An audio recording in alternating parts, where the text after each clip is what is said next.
చెప్పండి. అంటే ప్రధానంగా మీ టార్గెట్ అంతా కూడా కాంగ్రెస్ పార్టీ 2 లక్షల ఉద్యోగాలేనా లేకపోతే ఇంకేమైనా ఉందా ఈ ఉప ఎన్నికకి సంబంధించి? ప్రధాన ఎజెండా అయితే ఉద్యోగాలే మా ప్రధాన ఎజెండా. ఎందుకంటే నిరుద్యోగులు అనేవాళ్ళు రాష్ట్ర వ్యాప్తంగా ఈ ఉద్యోగాల కోసం 30 లక్షల మంది ఎదురు చూస్తూ ఉన్నారు. కానీ ఈ గవర్నమెంటు వాళ్ళకి సంబంధించి ఎన్నికల మేనిఫెస్టో పెట్టింది, 2 సార్లు అసెంబ్లీ ఇయర్ క్యాలెండర్ పెట్టింది, కానీ ఒక్క నోటిఫికేషన్ ఇవ్వలేదు. నోటిఫికేషన్ ఇవ్వకపోగా మేము 60,000 ఉద్యోగాలు ఇచ్చామని అబద్ధాలు చెప్తుంది. గత గవర్నమెంట్ ఇచ్చిన ఉద్యోగాలకు మాత్రమే పత్రాలు మాత్రమే ఇచ్చి ఈయన పత్రాల సీఎం అయ్యిండు. ఎంత దౌర్భాగ్యం అంటే ఇక రాష్ట్రంలో మంత్రులే లేరా, రాష్ట్రంలో సిఎస్ లేడా, రాష్ట్రంలో వేరే వాళ్ళు ఎవ్వరు లేరా, ముఖ్యమంత్రి ఒక్కడే ఉండడా, ఎవ్వరు పడితే వాళ్ళకి అందరికీ పత్రాలు ఇవ్వడమే. అబద్ధాల సీఎం. ఒకటే నేను చెప్పదలుచుకుని ఏంటంటే ఈ రేవంత్ రెడ్డి వల్ల రాష్ట్రానికి ఎలాంటి ప్రయోజనం లేదు.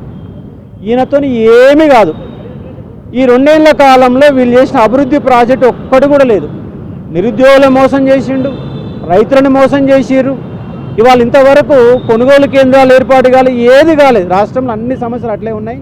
ముఖ్యంగా మా నిరుద్యోగులు మాత్రం తీవ్రమైన అన్యాయం చేస్తుండు.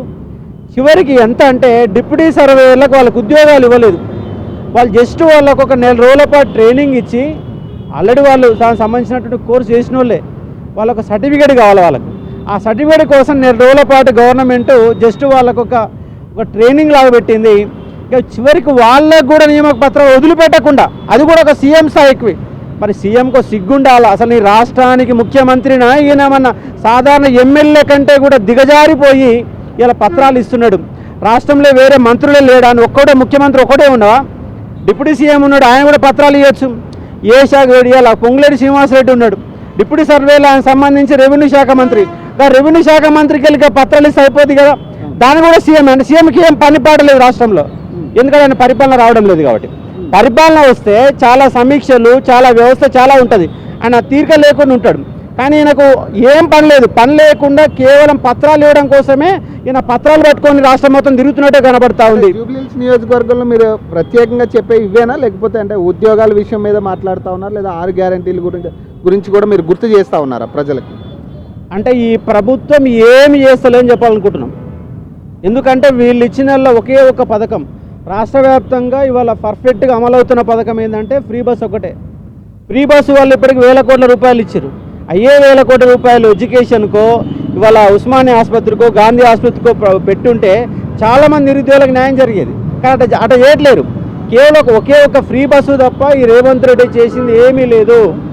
ఇవాళ నాకు కూడా భూమి ఉంది, నాకు 2 లక్షల రూపాయల మాఫీ కాల.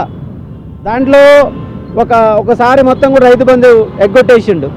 ఇవాళ నాకు పత్తి పండింది. ఇవాళ పత్తి అంతా స్టోరేజ్ చేసినాం. ఇప్పటివరకు కొనుగోలు కేంద్రాలు ఏర్పాటు చేయాల. మరి కొనుగోలు కేంద్రాలు ఏర్పాటు కేంద్రం అని మీరు అనవచ్చు, కానీ కేంద్రం చేత ఏర్పాటు చేయించాల్సిన బాధ్యత కూడా ప్రభుత్వానిదే.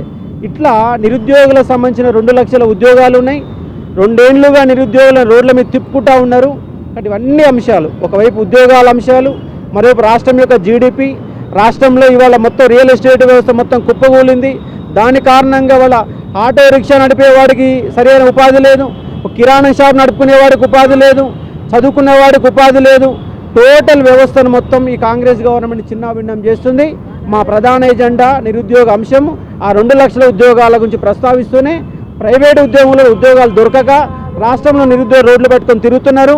దాంతో రాష్ట్రం యొక్క తలసరి ఆదాయం కానీ జీడిపి రేటు కానీ ఈ కాంగ్రెస్ గవర్నమెంట్ కింద మరొచ్చినాక మరింత పడిపోవడానికి ఆస్కారం ఏర్పడింది.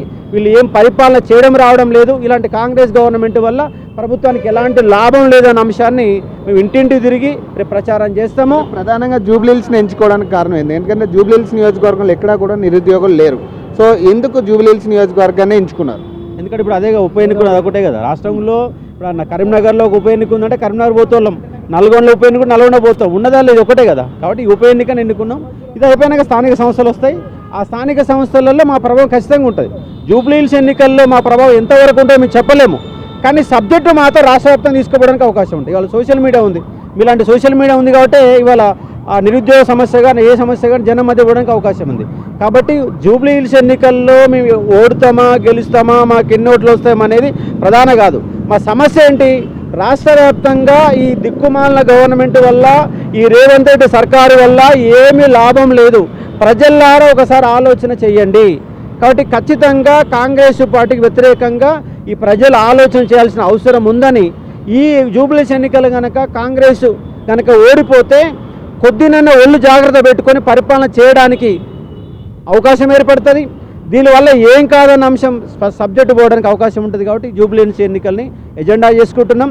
మా నిరుద్యోగుల తరపున ప్రధానంగా ఒక నిరుద్యోగి, ఒక ముస్లిం నిరుద్యోగి, ఒక అమ్మా నాన్నలు కూడా లేనటువంటి ఒక నిరుద్యోగి, ఇవాళ ఆమె పూట గడవడం కూడా కష్టమైన పరిస్థితులలో యూనివర్సిటీలో ఉండి చదువుకొని మన గురుకులాలలో కూడా 1:2 వరకు వచ్చింది, జేఎల్ కూడా ఇంటర్వ్యూ చేసింది. ఆ టాలెంట్ ఉన్నటువంటి ఒక నిరుద్యోగి అస్మాని మా నిరుద్యోగుల తరపున ముందుగా పెడుతున్నాం. దాంతో ఆమెతో పాటుగా మరికొంతమంది నిరుద్యోగులు కూడా ఎన్నికల్లో పోటీ చేస్తున్నారు. కానీ నిరుద్యోగ సమస్యని ప్రధాన ఎజెండా చేయడం కోసమే అస్మాని నిరుద్యోగుల తరపున మీరు నిలబెట్టడం జరిగింది.